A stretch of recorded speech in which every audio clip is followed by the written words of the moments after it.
प्यारे बच्चों, आज के लेक्चर में हम कवर करने वाले हैं स्ट्रक्चर ऑफ प्रोटीन।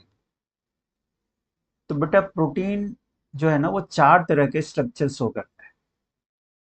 इस चार तरह के स्ट्रक्चर को यदि आप डायग्राम में देखना चाहें तो ये प्राइमरी स्ट्रक्चर है, ये सेकेंडरी स्ट्रक्चर है, ये टर्सरी है और ये क्वाटरनरी स्ट्रक्चर है। इस चारों स्ट्रक्चर में क्या बेसिक चीज आप देख पा रहे हैं? ये जो चार तरह के स्ट्रक्चर को प्रोटीन में कंसीडर किया गया है, वो कंसीडर किया गया है on the basis of degree of folding. जैसे इसमें कोई फोल्ड्स नहीं है, तो जिसमें कोई फोल्ड नहीं है, लीनियर फॉर्म में है, तो उसको हम प्राइमरी स्ट्रक्चर कहते हैं। यदि थोड़े बहुत फोल्ड्स हो गए तो सेकेंडरी हो गया। जैसे जैसे हम आगे बढ़ते जाएंगे स्ट्रक्चरल लेवल, तो उसमें नंबर ऑफ फोल्ड्स जो है वो बढ़ते चले जाते हैं। ये जो चार तरह के स्ट्रक्चर हम कंसीडर करते हैं ना, प्राइमरी, सेकेंडरी, टर्सरी, क्वाटरनरी, ये इसी बेसिस पर हम करते हैं, डिग्री ऑफ फोल्डिंग के बेसिस पर। जैसे कोई भी थोड़ा सा बैकग्राउंड आप समझ लीजिए कि जब प्रोटीन की सिंथेसिस होती है राइबोसोम के ऊपर जब प्रोटीन का फॉर्मेशन होता है, तो वो प्रोटीन जो है उस समय वो लीनियर फॉर्म में प्रेजेंट होता है ना, वो लीनियर फॉर्म में प्रेजेंट होता है। लेकिन कोई भी प्रोटीन लीनियर फॉर्म में फंक्शनल नहीं होता। उसको फंक्शन करने के लिए उसको सेकेंडरी, टर्सरी या क्वाटरनरी स्ट्रक्चर में आना पड़ता है। तो प्रोटीन बनने के प्रोसेस को तो हम ट्रांसलेशन कहते हैं, और प्रोटीन जब फंक्शनल फॉर्म में आता है तो उसको पोस्ट ट्रांसलेशनल मैकेनिज्म कहते हैं। तो अभी जो हम primary, secondary, tertiary and quaternary structure करेंगे, वो एक्चुअली पोस्ट ट्रांसलेशनल, ट्रांसलेशन के बाद प्रोटीन अपने फंक्शंस में फंक्शन करने के लिए इस तरह के स्ट्रक्चर में आता है। तो इन चार तरह के स्ट्रक्चर का क्या सिग्निफिकेंस है, वो हमें यहां पर करना है। तो सबसे पहले प्राइमरी स्ट्रक्चर देखो क्या बताता है। Primary structure, sequence of amino acid, the positional information of A protein. आप इस डायग्राम से इसे समझो। ये जो ब्लॉक्स बने हुए हैं, these all are amino acids. ये सारे एमाइनो एसिड्स, और एमाइनो एसिड आपस में किस बॉन्ड से जुड़ा हुआ है? पेप्टाइड बॉन्ड से जुड़ा हुआ है। पेप्टाइड बॉन्ड से जुड़ा हुआ है। जब कोई प्रोटीन बनता है ना, वो इसी फॉर्म में बनता है, लीनियर फॉर्म में होता है।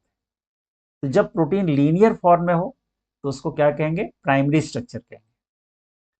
प्राइमरी स्ट्रक्चर का क्या सिग्निफिकेंस है? जब प्रोटीन प्राइमरी स्ट्रक्चर में प्रेजेंट होता है तो you can count the number of amino acid. कि जैसे हम यहाँ पर इस तरह से है, तो हम पता कर सकते हैं कि किस प्रोटीन में कितने अमाइनो एसिड्स हैं, क्योंकि प्रोटीन में अमाइनो एसिड का नंबर फिक्स होता है। हर अलग अलग तरह के प्रोटीन में अमाइनो एसिड का नंबर फिक्स होता है कि इसमें पर्टिकुलर नंबर में अमाइनो एसिड हो। दूसरा, सीक्वेंस ऑफ अमाइनो एसिड। किसी प्रोटीन में सीक्वेंस भी इंपॉर्टेंट होता है, क्योंकि एक सीक्वेंस यदि बदल दो तो प्रोटीन का नेचर बदल जाएगा। प्रोटीन के सीक्वेंस का पता करना हो और प्रोटीन के नंबर का पता करना हो, प्रोटीन में अमाइनो एसिड के नंबर का पता करना हो, तो which structure is useful? Primary structure. अब प्राइमरी स्ट्रक्चर में जो पहला एमाइनो एसिड, यहाँ पर देखो, first amino acid also called as N terminal amino acid. क्यों कहते हैं?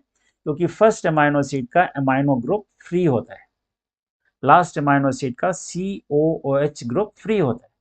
तो जहां पर लास्ट एमाइनो एसिड को सी टर्मिनल एमाइनो एसिड कहेंगे और फर्स्ट एमाइनो एसिड को एन टर्मिनल एमाइनो एसिड कहेंगे। बीच के जितने अमाइनो एसिड्स हैं, वो एक का कार्बोक्सिलिक एसिड ग्रुप और दूसरे का अमाइनो ग्रुप किस बॉन्ड के फॉर्म में? पेप्टाइड बॉन्ड के फॉर्म में। तो किसी प्रोटीन को उसका जो यूनिक सीक्वेंस है अमाइनो एसिड का, वो उसे यूनिक बनाता है। और ये जो यूनिक सीक्वेंस है, it is determined by codon sequence और मैसेंजर आरएनए। मैसेंजर आरएनए पर जिस ऑर्डर में अमाइनो एसिड्स, जिस ऑर्डर में कोडोन्स लगे होते हैं, उसी ऑर्डर के हिसाब से प्रोटीन सिंथेसिस के समय प्रोटीन का फॉर्मेशन होता है। ये कैसे होता है, ये मॉलिक्यूलर जेनेटिक्स में करेंगे, ट्रांसलेशन मैकेनिज्म पर। अभी सिर्फ आपको ये जानना है कि प्राइमरी स्ट्रक्चर दो चीज बताता है, नंबर ऑफ एमाइनो एसिड और उस एमाइनो एसिड का पोजीशन, जो लिखा था ना पिछले पेज पर कि पोजिशनल इंफॉर्मेशन, क्योंकि हर एमाइनो एसिड का पोजीशन फिक्स है किसी एक पर्टिकुलर प्रोटीन में कि वो किस पोजीशन पर होगा, और वो पोजीशन बदल जाए तो अमाइनो एसिड का नेचर बदल जाएगा। तो हो गया प्राइमरी स्ट्रक्चर। अब आते हैं सेकेंडरी स्ट्रक्चर। सेकेंडरी स्ट्रक्चर तुम देख लो दो तरह के हैं, एक है अल्फा और दूसरा है बीटा। अल्फा और बीटा डिजिग्नेशन ये ऑर्डर ऑफ डिस्कवरी के बेसिस पर है। तो पहला जो स्ट्रक्चर डेवलप हुआ, डिस्कवर हुआ, it was alpha structure, helical structure, और जो दूसरा स्ट्रक्चर डिस्कवर हुआ वो बीटा स्ट्रक्चर। तो जो अल्फा होता है वो हेलिकल होता है, जो अल्फा होता है वो हेलिकल होता है, जैसा कि यहाँ पर आप देख रहे हो हेलिकल है। तो अल्फा हेलिकल स्ट्रक्चर को आप थोड़ा और भी क्लेरिफाई करें तो इस तरह से होगा, जैसे मान लो ये अल्फा हेलिकल स्ट्रक्चर है, ये अल्फा हमने बना दिया, ये एन टर्मिनल है और ये सी टर्मिनल होगा। आखिरी वाला एमाइनो एसिड तो सी होगा, पहला एमाइनो एसिड क्या होगा, एन होगा। और ये देख रहे हो हेलिक्स है, हेलिक्स में यहाँ पर जो होता है ना हेलिक्स, वो हेलिक्स होता है ओनली राइट हैंडेड हेलिक्स। जब क्लॉकवाइज ये रन करे ना हेलिक्स, देख रहे हो ये क्लॉकवाइज रन कर रहा है, क्लॉकवाइज रन कर रहा है, तो क्लॉकवाइज रन कर रहा है तो इसको हम क्या कहेंगे, एल्फ क्लॉकवाइज रन कर रहा हो तो उसको इसमें एंटी क्लॉकवाइज नहीं होता, लेफ्ट हैंडेड नहीं होता, इसको राइट हैंडेड कहते हैं। यदि ये इस तरह से होता ऐसे तो उसको हम लेफ्ट हैंडेड कहेंगे। प्रोटीन में लेफ्ट हैंडेड हेलिक्स नहीं होता, तो राइट हैंडेड हेलिक्स ही होगा। लेकिन ये जो फोल्ड्स देख रहे हो, ये जो क्वाइल्स बने, इस क्वाइल्स को मेंटेन करने के लिए बॉन्ड भी तो चाहिए। तो इसको यहाँ पर जो बॉन्ड बनता है ना उसको हाइड्रोजन बॉन्ड कहते हैं। लेकिन हाइड्रोजन बॉन्ड एक ही पॉलीपेप्टाइड के दो डिफरेंट एमाइनो एसिड के बीच बन रहा है, इसलिए इसको इंट्रामोलिकुलर हाइड्रोजन बॉन्ड कहते हैं। ये दूसरी बात जो आपको इसके बारे में जाननी चाहिए। एक तो alpha helical structure, alpha helical structure जो है वो कौन सा स्ट्रक्चर है, ये हेलिकल स्ट्रक्चर है, ये राइट हैंडेड हेलिकल स्ट्रक्चर है सेकेंडरी फॉर्म का। और इसको, इस कॉइल को मेंटेन करने के लिए कौन सा बॉन्ड है, intra molecular hydrogen bond. Intra क्यों कहते हैं, क्योंकि एक ही हेलिक्स के बीच में है। लेकिन ये दूसरा वाला जब आप देखोगे, इसमें एक पॉली, जैसे इसमें हमने क्या देखा कि एक ही पॉलीपेप्टाइड है, यहाँ पर एक पॉलीपेप्टाइड नहीं है, ये भी है, ये भी है, ये भी है, ये भी है, एक से ज्यादा पॉलीपेप्टाइड होते हैं। तो दो के बीच में देखते हो ये पेप्टाइड बॉन्ड बना हुआ है, नहीं सॉरी, दो के बीच में ये हाइड्रोजन बॉन्ड बना हुआ है। हाइड्रोजन बॉन्ड जब बना होता है दो पेप्टाइड के बीच में तो उसको इंटरमोलिकुलर, इंटर का मतलब है दो के बीच में ना, दो के बीच में इंटरमोलिकुलर हाइड्रोजन बॉन्ड, और एक के बीच में यदि होता है तो उसको इंट्रामोलिकुलर हाइड्रोजन। तो दो बेसिक डिफरेंस है अल्फा और, तो एक तो अल्फा हेलिकल है, दूसरा प्लेटेड है। प्लेटेड एक्चुअली सही वर्ड नहीं है, ये एक्चुअली प्लीटेड होता है ना। तो प्लीटेड स्ट्रक्चर में एक से ज्यादा पॉलीपेप्टाइड होंगे, अल्फा हेलिकल स्ट्रक्चर में एक ही पॉलीपेप्टाइड होगा। Alpha helical structure maintained by intramolecular hydrogen bond, this is maintained by intermolecular hydrogen bond. दोनों के यदि एक एक एग्जाम्पल से समझोगे तो जो अल्फा हेलिकल स्ट्रक्चर है हमारे हेयर में, स्किन में जो केराटीन प्रोटीन होता है वो हेलिकल प्रोटीन होता है, हेलिकल फॉर्म होता है, अल्फा हेलिकल प्रोटीन होता है। लेकिन सिल्क में एक प्रोटीन होता है फिब्रियोन, सिल्क जो सिल्कन थ्रेड होते हैं वो प्रोटीनेशियस होते हैं, इसमें जो प्रोटीन होता है उसको फिब्रियोन कहते हैं। तो प्लेटेड फॉर्म होता है। तो दोनों के एक एक एग्जाम्पल भी हमने कर लिया। तो हमने सीधा सीधा क्या देखा कि सेकेंडरी स्ट्रक्चर उतना आ, वो नहीं है, लीनियर फॉर्म में नहीं है, थोड़ी सी कहीं ना फोल्ड्स वगैरह है। टर्सरी स्ट्रक्चर, जो टर्सरी स्ट्रक्चर है इसको और भी फोल्डेड स्ट्रक्चर है, देख लो कितना फोल्डेड हो गया। तो टर्सरी स्ट्रक्चर फर्दर फोल्डिंग होने से बनता है, और ये 3D व्यू देता है प्रोटीन का। और इतने फोल्डेड स्ट्रक्चर को मेंटेन करने के लिए बहुत सारे बॉन्ड की जरूरत होती है। यहाँ पर दो बॉन्ड का नाम लिखा हुआ है, हाइड्रोजन बॉन्ड का नाम लिखा हुआ है, डाइसल्फाइड बॉन्ड का नाम लिखा हुआ है। जो डाइसल्फाइड बॉन्ड होते हैं यहाँ पर वो सल्फर कंटेनिंग एमाइनो एसिड्स के बीच में होते हैं, सल्फर कंटेनिंग एमाइनो एसिड्स के बीच में होते हैं। तो डाइसल्फाइड बॉन्ड, और भी इसमें वैंडर वॉल इंटरेक्शन भी होता है, हाइड्रोफोबिक बॉन्ड भी बनता है, आयनिक बॉन्ड भी बनता है, बहुत तरह के बॉन्ड हैं, लेकिन उनका डिस्क्रिप्शन नहीं है तो हमें नहीं करना है। तो लेकिन one thing which is very important for this, tertiary structure is absolutely necessary for biological activities of protein. ये लाइन जरूर याद रखें। बहुत सारे जैसे इंजाइम्स, ज़्यादातर इंजाइम्स जो है वो टर्सरी स्ट्रक्चर शो करते हैं।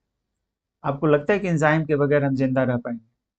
तो एंजाइम जो है वो ज़रूरी है बायोलॉजिकल फंक्शंस को परफॉर्म करने के लिए, और ज़्यादातर जो एंजाइम्स होते हैं वो टर्सरी स्ट्रक्चर शो करते हैं।